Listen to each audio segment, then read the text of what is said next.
নমস্কার, কেমন আছো সবাই? আশা করি সকলে খুব ভালো আছো, সুস্থ আছো, আর আমিও ভালো আছি। ঘরকন্যা লাইফের নতুন আরেকটি কুকিং লাঞ্চ ব্লগে তোমাদের সবাইকে স্বাগত। সরি, লাঞ্চ ব্লগ নয়, এটা আজকে রাত্রেবেলা রান্না করব।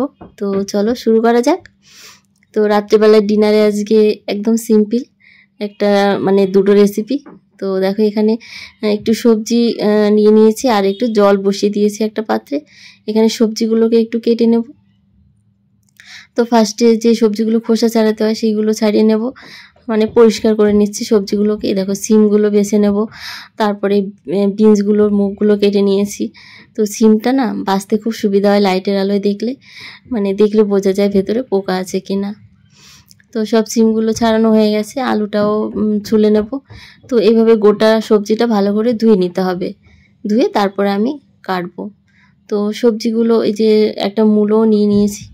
তো সবজিগুলো খুব সুন্দর করে ধুয়ে নিয়েছি, নেওয়ার পরে এই যে এবার সবজিগুলোকে কেটে নিচ্ছি। তো একটু বড় বড় করে কাটছি, কারণ এই রেসিপিটা আমি আগে কখনো বানাইনি, তাই ভাবলাম এইভাবে কাটলে হয়তো সুবিধা হবে। তো এইভাবে সব বড় বড় করে কেটে নেব। আর যে পাত্রটায় আমি জল বসিয়েছি না, সেই পাত্রের ভেতরে দিয়ে দেবো লবণ। তো একটু বেশি করেই দিলাম, যেহেতু সবজিটাও অনেক। আর এই যে যে সবজিগুলো আমি রেখেছিলাম, তো সব সবজিগুলো দিয়ে দেবো। তো দিয়ে এবার ঢাকা দিয়ে দেবো সিদ্ধ হওয়ার জন্য। আর এখানে আমি আরেকটা পাত্রে কড়াইতে তেল গরম করে ওর ভিতর দিয়েছি সর্ষের সঙ্গে দিলাম কাঁচা লঙ্কা, আর এখানে দিচ্ছি কেটে রাখা টমেটো। তো দুটো টমেটো নিয়েছি বড় সাইজের, আর দিয়ে দেবো এখন লবণ। তো স্বাদ অনুযায়ী লবণ দিলাম, আর দেবো সামান্য একটুখানি হলুদ। তো লবণ আর হলুদ দিয়ে ভালো করে একটু নেড়ে চেড়ে নেব। তো আজকে এই টকটা না রান্না করছি অনেক দিন পরে, বেশ কিছুদিন পরেই রান্নাটা হয়। তো সব দিন ভালো লাগে না খেতে, টক খেতে 2-1 দিন একটু ভালো লাগে। আর এখন যেহেতু একটু ঠান্ডার সময়, তো টমেটোটা খেতে বেশ ভালো লাগে। আর এখানে ঘরে দুটো তেঁতুল ছিল, তো ভাবলাম কি করে রান্না করব। তো তেঁতুল দুটো গরম ভাতের ভেতর দিয়ে রেখেছিলাম কিছুক্ষণ, তো সেদ্ধ হয়ে গেছে। তো এবার তেঁতুলগুলোকে এবার খোসা ছাড়িয়ে নেব, নিয়ে এই টকের ভেতরে দিয়ে দেব। এভাবে কিন্তু টক রান্না করলে খুব ভালো লাগে খেতে। শুধু তেঁতুলও ভালো লাগে, কিন্তু দুটো তেঁতুল একটু কম হয়ে যাবে, তাই টমেটোর ভেতর দিয়ে দিলাম। আর এর ফ্লেভারটা কিন্তু অসাধারণ লাগে, আর তুমি গরম ভাতে হোক বা এমনিতে হোক খুবই ভালো লাগবে খেতে। তো এর ভেতর দিয়ে দিলাম কিছুটা কুচানো ধনেপাতাটা দিয়ে একটু নেড়ে চেড়ে নেব। ব্যাস, আমার টকটা কিন্তু রেডি হয়ে গেছে। দেখে বুঝতে পারছো কতটা সুন্দর আর লোভনীয় লাগছে, আর কালারটাও যেমন সুন্দর, খেতেও কিন্তু তেমন। তো রান্নাটা হয়ে গেছে, এবার নামিয়ে নেব। আর সবজিটা কিন্তু আমি সেদ্ধ বসিয়ে দিয়েছি, বেশ কিছুক্ষণ টাইম লাগবে, আর সেই ফাঁকে এই রান্নাটা করে নিলাম। তো সাজানোর জন্য একটুখানি ধনেপাতা উপরে দিয়ে দিয়েছি, দেখো কতটা সুন্দর লাগছে দেখে। তো এবার এটা সাইড করে রেখে দিই। এবার দেখি আমার সবজিটা কতদূর সেদ্ধ হলো। তো সবজিটা দেখো সেদ্ধ হয়ে গেছে, তো 80% সেদ্ধ হয়ে গেছে। তো বাকি যেটুকু আছে সেটুকু আবার পরে করব। এবার দেব কুমড়ো।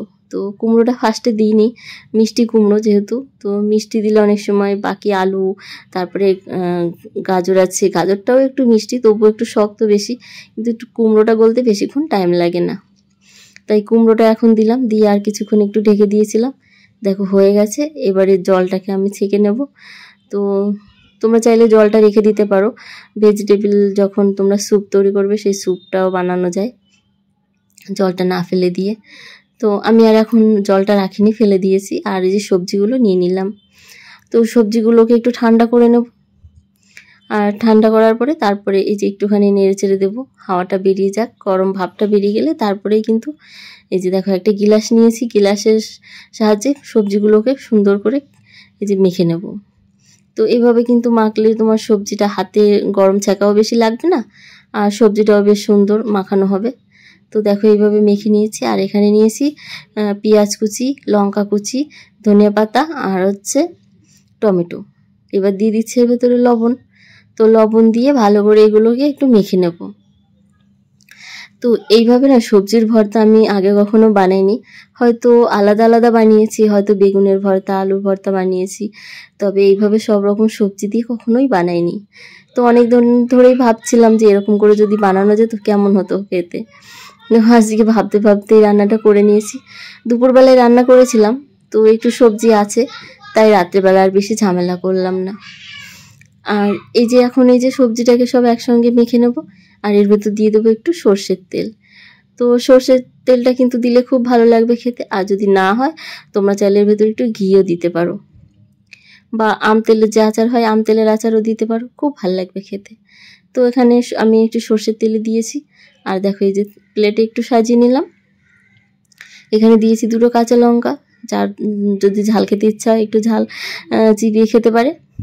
এখানে দিয়ে দেবো ওপর থেকে একটুখানি সর্ষের তেল।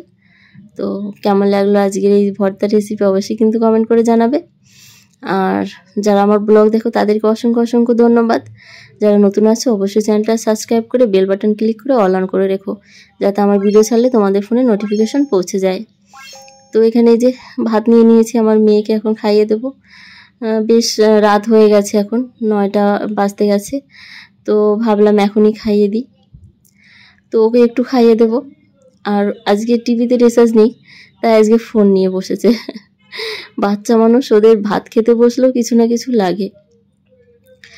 তো চলো একে একটু খাইয়ে দিই।